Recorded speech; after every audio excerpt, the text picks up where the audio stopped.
the South China Sea, a vast, contested expanse of blue water where the world's two greatest superpowers play a daily game of cat and mouse. But on this particular morning, the game is over. The trap has been sprung, and the stakes have never been higher.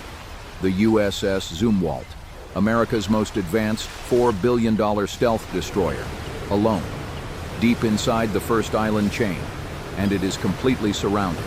Radar screens light up with over 100 hostile contacts closing in from every direction.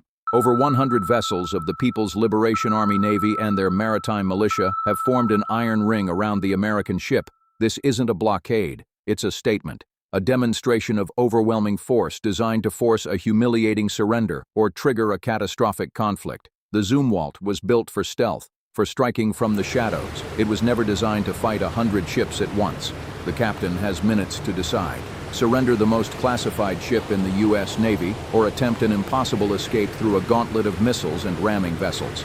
This is the story of how the Zumwalt used every ounce of its futuristic technology and the sheer audacity of its crew to break the unbreakable siege. To understand how the Zumwalt ended up in this predicament, we have to look at the ship itself. The DDG-1000 class is a marvel of engineering.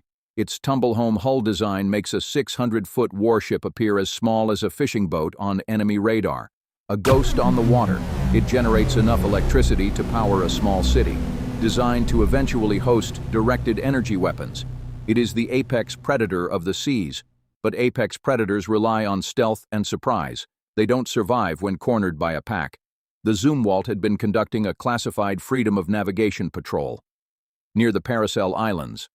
The goal was to assert international water rights without escalating tensions, but the plan had been waiting.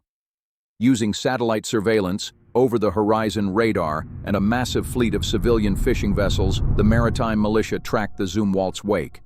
They didn't need to see it on radar, they just needed to know where it was going. Slowly, methodically, they closed the net. By the time the Zumwalt's passive sensors detected the incoming traffic, the ring was already tightening. Militia vessels formed the inner wall. Behind them, Type 052D destroyers and Type 054A frigates locked their targeting radars onto the Zumwalt's position, the outer ring of steel.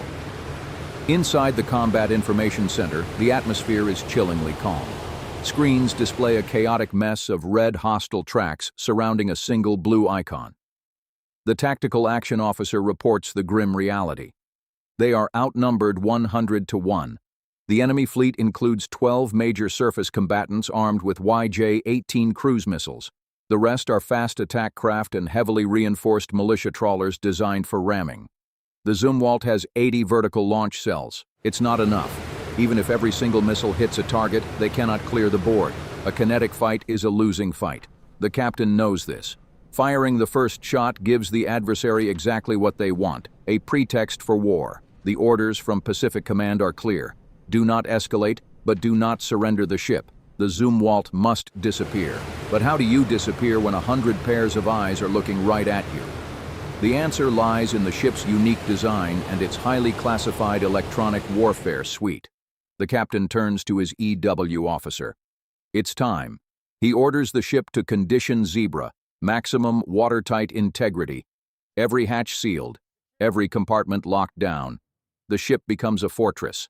Then the electronic warfare suite goes to work. Instead of jamming enemy radars, which would confirm their location, the Zumwalt begins to spoof them. It projects false radar signatures, creating ghost ships on the enemy screens. Suddenly, the Chinese commanders don't see one Zumwalt. They see 3, then 5. Confusion ripples through the enemy fleet. The militia vessels are suddenly unsure which way to steer. The destroyers hesitate, targeting computers unable to lock on. But deception only buys time. It doesn't open a path. The physical ring of ships is still there. The captain needs a different plan. He orders the helmsman to bring the massive Rolls-Royce gas turbines to full power.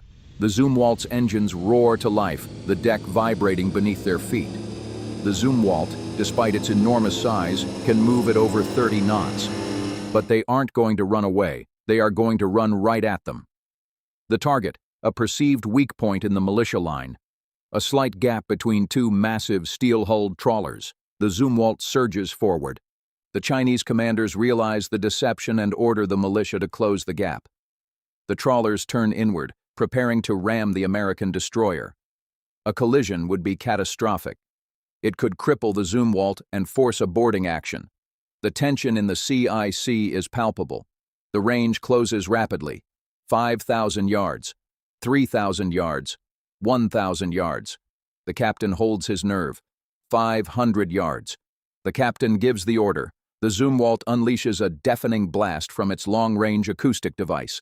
The LRAD projects a beam of sound so intense it causes physical pain. The crews of the militia vessels abandon their helms, covering their ears in agony. The trawlers drift off course. The gap widens just enough. The Zumwalt threads the needle, passing between the vessels with mere yards to spare. The sound of scraping steel echoes through the hull as the ships brush past each other. Paint peels, sparks fly. But they are through.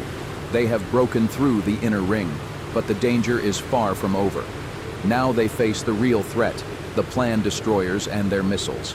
The Chinese commander, furious at the breach, makes a fateful decision. He orders a warning shot, a single YJ-18 anti-ship missile. The missile erupts from the vertical launch tubes of a Type 052D destroyer. A pillar of fire and smoke rises into the gray sky. It's not aimed to hit, it's aimed to cross the Zumwalt's bow.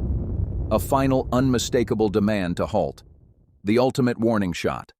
The Zumwalt's SPY-3 radar tracks the incoming missile with terrifying precision. The automated defense systems activate, begging to engage. Alarms scream. But the captain overrides them. He watches the missile streak across the sky and plunge into the ocean a mile ahead. He will not be provoked. Instead, he orders the ship to alter course, heading directly into a rapidly forming squall line, a massive tropical storm moving across the sea. The squall line is a wall of torrential rain, hurricane-force winds, and churning 30-foot seas. For most ships, it's a death trap. For the Zumwalt, it's a cloak.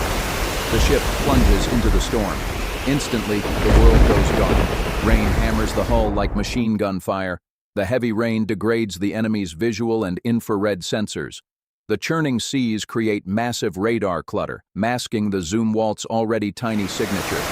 The tumble-home hull, designed to pierce waves rather than ride over them, proves its worth. The Zumwalt cuts through the chaos with eerie stability.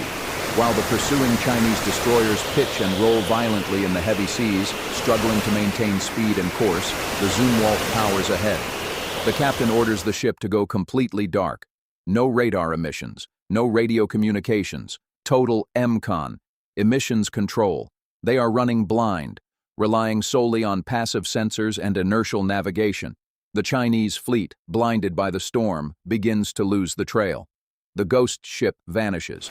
The Chinese Firestar shells into the storm, brilliant white flares arcing through the rain. They deploy maritime patrol aircraft, but the storm swallows everything. Inside the Zumwalt, the only sound is the hum of electric drive motors and the relentless crashing of waves against the hull.